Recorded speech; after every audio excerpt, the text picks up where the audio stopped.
Think Yatin के पास चलते हैं डीलिंग रूम चेक के लिए, उसके बाद BTST STBT कॉल लेंगे। यतिन, डीलर्स हैं क्या आज मार्केट में? डीलर्स हैं मार्केट में, और जैसे कि आपने कहा बहुत सारे लोग आज ही पूजा करने वाले हैं ऑफिस में, और थोड़े बहुत लोग मुहूर्त का जो सौदा है वो आज भी ले रहे हैं। तो दो स्टॉक्स जो डीलर्स के रेडार पे हैं, सबसे पहले UPL स्टॉक में पिछले 1-2 दिनों से अच्छा ट्रैक्शन है, पिछले आधे घंटे में भी अच्छी बाइंग है वॉल्यूम के साथ। डीलर्स को लगता है यहाँ 2 से 3% का अपसाइड रह सकता है, तो BTST का ट्रेड वो सुझा रहे हैं। ऑब्वियसली कल एक ट्रंकेटेड सेशन है, सो मंडे ट्यूसडे तक का ये ट्रेड आपको दिखाई पड़ सकता है। UPL में काफ़ी सारे HNIs यहाँ खरीदारी कर रहे हैं।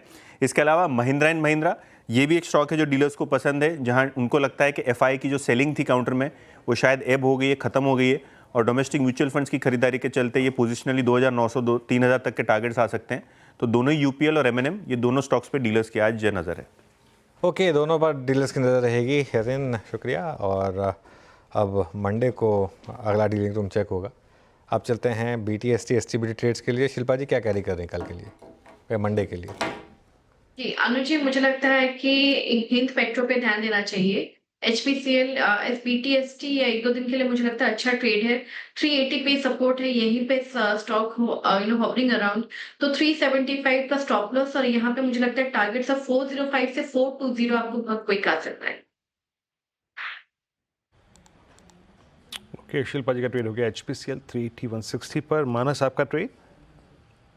तो देखिए, एचसीएल टेक में बिकवाली करने की राय रहेगी। अगर आप पैटर्न देखें तो आज के क्रैक में 52 मूविंग एवरेज के नीचे स्टॉक फिसला है।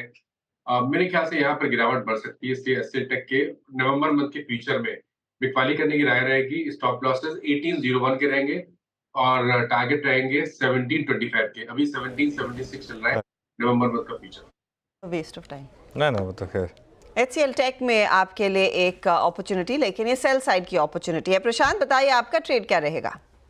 मुझे मेटल सेक्टर काफी अच्छा लग रहा है। इसमें JSW स्टील करीबन 964 पे ट्रेड कर रहा है, 964। यहाँ पे मैं स्टॉप लॉस रखूंगा 950 के नीचे 948।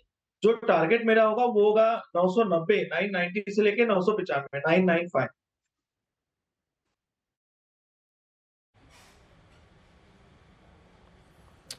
ओके, JSW स्टील 963.80 पर आप पिक कर लें, करीब करीब 0.5% ऊपर। अमित सेठ जी, आपका ट्रेड क्या रहेगा?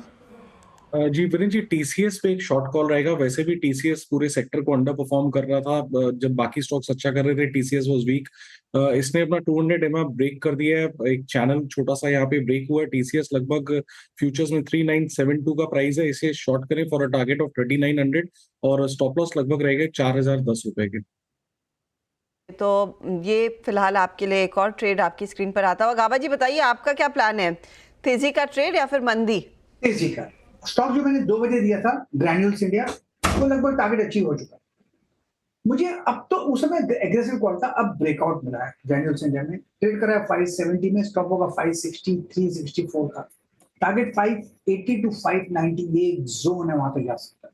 तो ग्रैन्यूल्स इंडिया पे once again spill over trade, spill करके चले, ट्रेड कैरी कीजिए, बेसिकली आपके लिए यही सलाह है।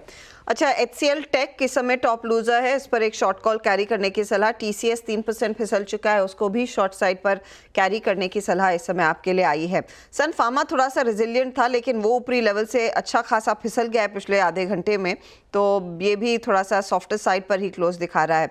अनुज जी, रिलायंस जिस तरह से टूटा, बेसिकली रिलायंस का टूटना, TCS जैसे स्टॉक्स का टूटना, ये जब बिग बॉयज में बिकवाली आ रही है, ये क्या संकेत है कि FIIs की तरफ से वो सेल साइड की पोजीशंस फिर से इंटेंसिफाई होने लगी है? नहीं, FI की सेलिंग तो इंटेंसिफाई हो रही है, इसमें तो कोई डाउट नहीं है। कल जो जिस तरीके से सेलिंग हुई उसके बाद, और ये रहेगी मेरे ख्याल से काफ़ी टाइम तक। अब शायद FI की सेलिंग रहेगी, क्योंकि FI को एक अलग मार्केट मिल गई है अब, चाइना की मार्केट। बहुत सारा पैसा वहाँ पर जा रहा है, तो उस वजह से वहाँ पर मूव आ रहे हैं, कोई दिक्कत नहीं है। हम as long as retail panic ना करें। देखिए हर्षदा, इस करेक्शन की मार्केट को ज़रूरत थी, ये चीज़ मैं कह रहा हूँ, बार बार कह रहा हूँ, इस करेक्शन की मार्केट को ज़रूरत थी, क्योंकि बहुत ज़्यादा मार्केट में ना एक वन वे व्यू बन गया था कि मार्केट तो करेक्ट हो ही नहीं सकता।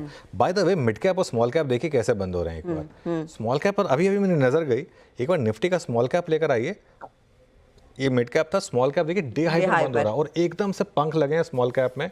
ये बहुत इंटरेस्टिंग है जिस तरीके से चल रहा है। तो एटलीस्ट अब रिटेल HNI शायद पैनिक ना कर रहा हो, सीरीज खत्म हो गई।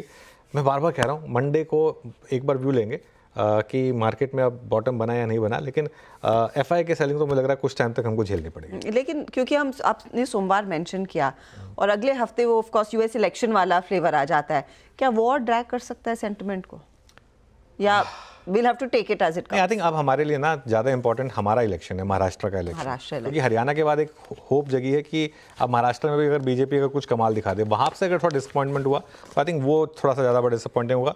लेकिन पिछले 10-15 मिनट में थोड़ा सा मार्केट सुधरा है, निफ्टी भी डे लो से थोड़ा सुधरा है और मिड कैप और स्मॉल कैप तो अच्छे खासे सुधरे हैं। जी हाँ, तो वो फिलहाल आपके लिए स्थिति देखिए तो 24,200 पर वापसी हो रही है, जहां पर आज लग रहा था कि हम 24,100 के